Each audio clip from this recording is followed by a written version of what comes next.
Welcome into the latest edition of Extra Time. Thank you for your tweets. Shaka here in the studio. We also welcome Jules and Craig. Craig, you still got your Christmas decorations up? Oh, it's what, January 26th? That's not my role in this house. I don't get involved. I have a little friend with me. See that? Oh, look at that. That's what Thomas Tuchel has to give to those very, very delicate Chelsea players when he tells them they're absolutely mince in front of goal. Oh, I love you. First tweet. We've had a lot of tweets about this, Shaka. Why was everyone except Craig featured on Neymar's documentary? I've only heard the clip of you on there saying that he's a diva. That's not what I said. That was what they played. That's not what I said. You're making the motivation for this whole Netflix documentary to show that Neymar's a nice guy. Oh, I don't know what his motivation was. I'm just telling you what I said. What did you say? From the clip. What did you say? You say he's a diva. I said he's a diva. Exactly. No, that's not what I'm only joking. I said something far more sensible than that. I just can't remember what I don't think you did, Shaq. Yes, I did. It was far more sensible. Jules, are you in it as well? It's the party. Jules at the party. I don't know. Red. Unless you see me partying, yeah, you might see me dancing when when red was the dress sense that year at the birthday party. I was told, to be fair, that this whole documentary started once Neymar watched the show and heard Shaka destroying him, and he said, "This is it. I've had enough of him. That guy. I need to do a documentary to show the world my real kindness." That's it. What's the good scene is, it's like Neymar's in a similar setup to Craig, and then you can just see Jules at the window. Yeah, the curtains. Hey, mate. Let me in. I've never had a bad word to say about him, that's why, basically. No, yeah, exactly. Yeah, it's all friendly. Of course. Just very nice. When's it coming out? When's it coming out? You said he's a massive diva. No, I did not. They used you as an example of all the criticism that he gets. That was not what I said. Yeah. Listen to... You said that everybody appeases Neymar at PSG. Yeah. Mm-hmm. Yeah, because he's such a big diva. No, that's not what I said. That's what you said. I said...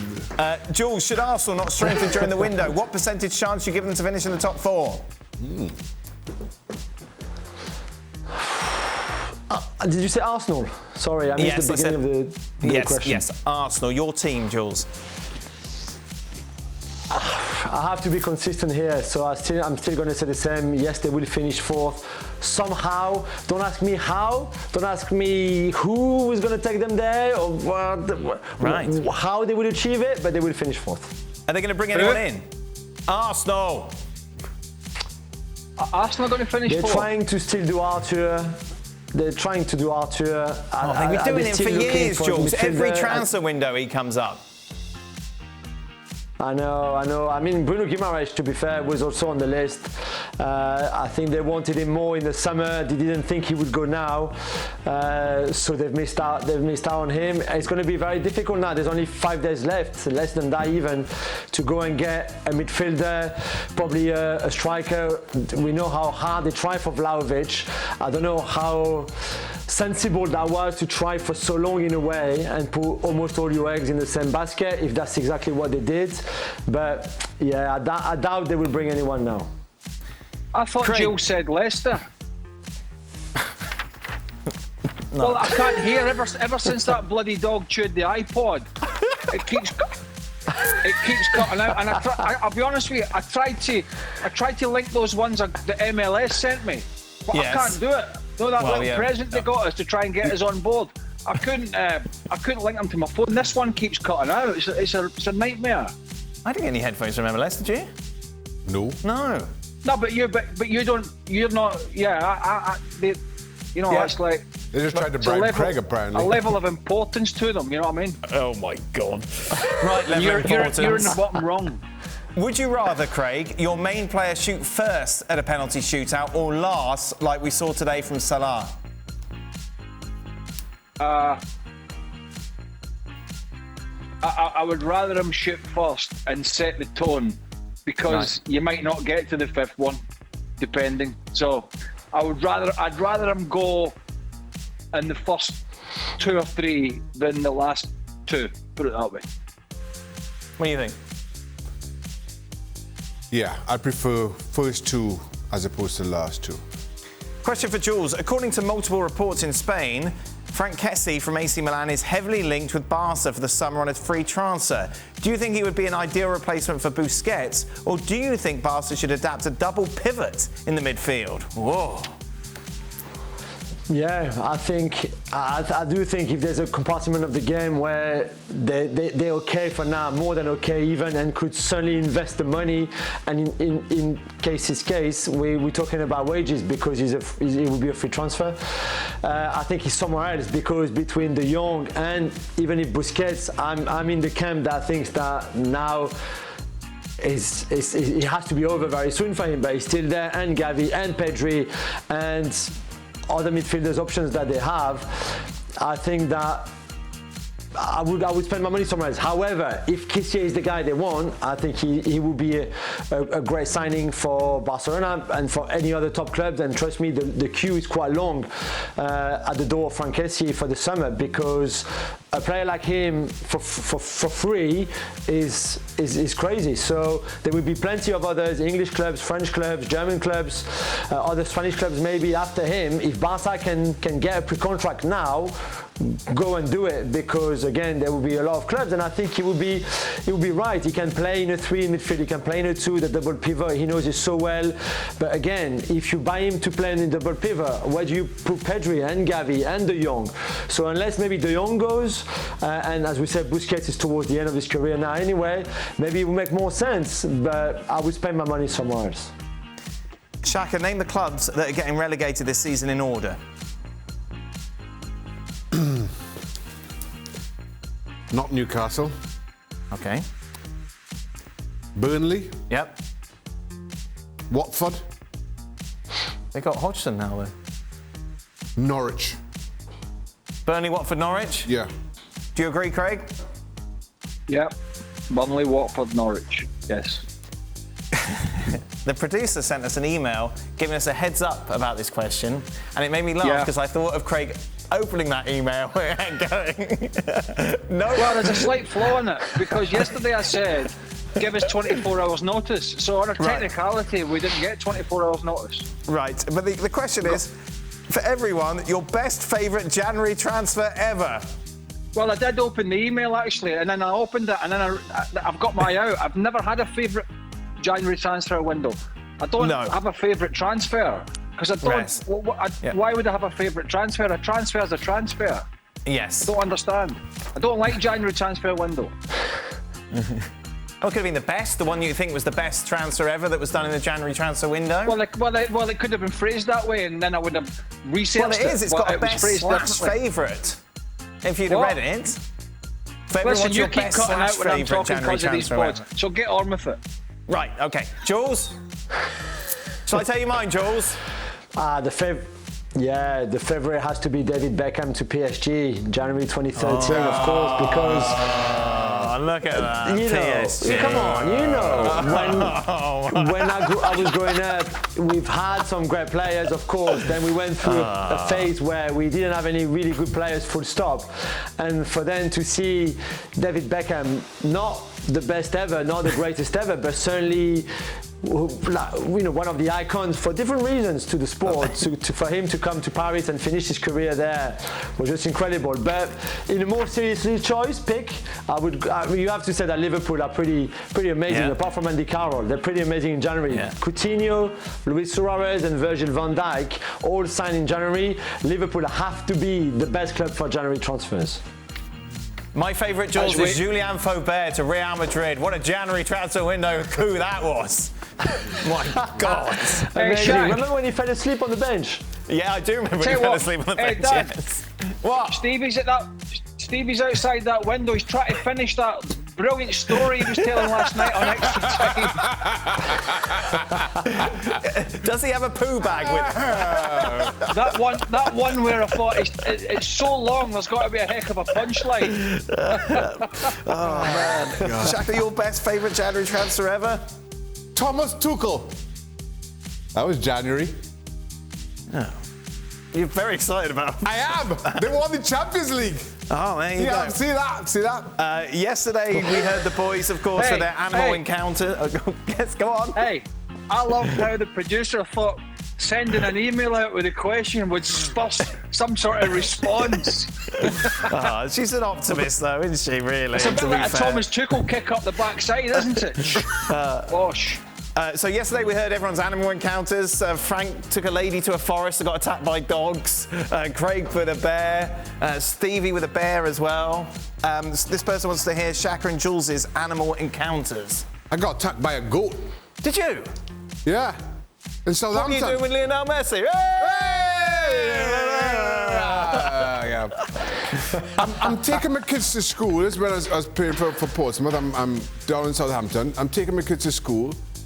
My youngest daughter had to be 1.5, 2, something like that. We get out of the school. I've got Nia in my arms. A goat starts to attack us. Attack me. I'm holding Nia. This goat is up behind. Where was the school? Was the school on a farm? Yeah, well, no, it's in the middle of Southampton. I don't know, a goat just appeared. I'm outside my car, a goat up on his hind legs. Coming at me, yeah. I'm holding my daughter, mom. I'm like, no, I'm not really sure how to fight a goat when he decides to put you. So I'm now squaring up to this goat. You're squaring up to the goat? Yeah, well, I have to square up to the goat because he's coming at me. You got to stand up and show us what you're doing, Shaq. So I've got my daughter, mom. Yes. The goat is up in his hind legs coming at me. I'm like that with the goat. What, is the goat walking like a human? Yeah, you know, goats. Shaq, this really doesn't sound real. When goats attack, they go up on their hind legs and try to butt you. That's what they do. So the goat's up on his hind legs, getting ready to come in with his old horns. Wow. I've got my daughter, mom, as if she's 1.5, 2. Yeah. I'm like this with the goat, like charging the goat. So two of us squaring up at each other. Till finally the goat is like, nah, I've had enough of this, man. You scared the goat away? Yes, yeah, I won. He backed down. And did you ever find out where it came from? Nope, that was it. Never saw the goat again. Gosh, Shaq. He went and told all his goat friends. He told all his goat friends, like, that guy, don't mess with him. I don't think Craig believes you. I'm telling you. No, I almost believed you a minute ago there. I thought he was telling a proper story for a second, and I thought, nah, I'm not. Jules, if you ever want a free gab out, just bring an ostrich to the studio. He's really scared of ostriches. Do you have an animal just ask story? a question. What's wrong? Because we met the only man on the planet, the only man living on the planet yesterday that's ever dipped French fries in soup. Yeah, Does that's any the of the last other guys question. ever do that? You've got to wait. That's the last question, Craig. I want to hear Jules' animal encounter first. Oh, sorry. Well, I remember, I will never forget, I was 13 or 14, we were on holidays at one of our, like my dad's friends' house in Bordeaux, and the neighbors were, my dad's friend hated the neighbors. I mean, the neighbors had a dog that was really nasty, we knew it, and the dog was called Adolf. I think to tell you a bit what kind of background the family had, the neighbors, And anyway, we were playing football in our garden, and the ball went over the fence to their garden. And my dad said, we could not see the dog in the garden, my dad said, go and get the ball, we hate them, we can't go and ring the bell and tell them to kick the ball back. So I didn't feel comfortable with that. Anyway, I go over the fence, can't see the dog, anything, go and get the ball slowly, and as soon as I touch the ball, I can hear the dog barking and running. I ran, I swear to God, I ran quicker than Usain Bolt. And as I was about to go over the fence to go back outside, he bit me in the bum. I swear to you, but I was already on my way out, so it was only a little bit. But Adolf almost got me. It was terrible, man. I swear I can still see in my head now. Wow. There you go. Who would have thought animal encounters would bring such... I mean, who called their dog Adolf in the first place? I think we know who. Finally, as Craig said, Stevie said on yesterday's show that he puts fries in his soup. What are some odd combinations that you like? What? Yeah, so he's... and he was like, He that's a doesn't normal put fries thing. in his soup. He said he dips them in like bread. Yeah. Do you hear that, Shaq? Why? What? Why? Well, he I said, don't know. do you know what he said to me? He said, then he tried to argue. He said, because somebody asked him, Gab, about pineapple on a pizza and a well-done steak, and then he said, does anybody put fries in soup? And I'm like, I'm guessing you're the only man on the planet that does this. Then he tried to say to me, I said, you dip bread in soup, and he says, then he shouted for the next minute on the back, tell me the difference between dipping bread in and dipping fries in. I'm like, are you really saying this? Oh, man. Oh, yeah, we'd go, obviously, well done steak, pineapple on pizza, and ketchup on pasta was the 3 options that I gave for a Twitter poll. Right. What was the one, Jules? What do you think was the most popular? With regards to the worst. I would say, yeah, the pineapple. My middle son, loves the pineapple pizza, and we're like in our house. We're like, how? I cannot be your dad. Like, where is this coming from? The pineapple on the pizza. This is wrong. No, it was pasta. Ketchup pasta. Yeah, Over 50% of people said that was the worst thing. Pineapple on pizza tastes great. I put brown sauce in lentil soup. Does anybody do that? Broth. Well, yeah. I don't... What? I dip my McDonald's fries into my McFlurry. What? Yeah, Sorry? it tastes nice. Well, yeah, no, that's not true. That is not true. It's true. No, it tastes nice. That's Try disgusting. it. Fries Yeah, and but fries to be That fair, is disgusting. in a sundae. It tastes good. most people that you put That fries is disgusting. you still go and get a McFlurry, do you? You big kid.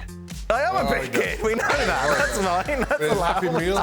Sorry, I don't have lentil soup with brown sauce. Happy Meal and McFlurry. I've advanced to adult. Imagine meal. putting your palate's a disgrace. Seriously, you want to go and get a palate operation and get an that is exchange for a it. decent one. Right, we're done. We're done. You're done for the day, Craig. What are you going to do for the rest of the evening?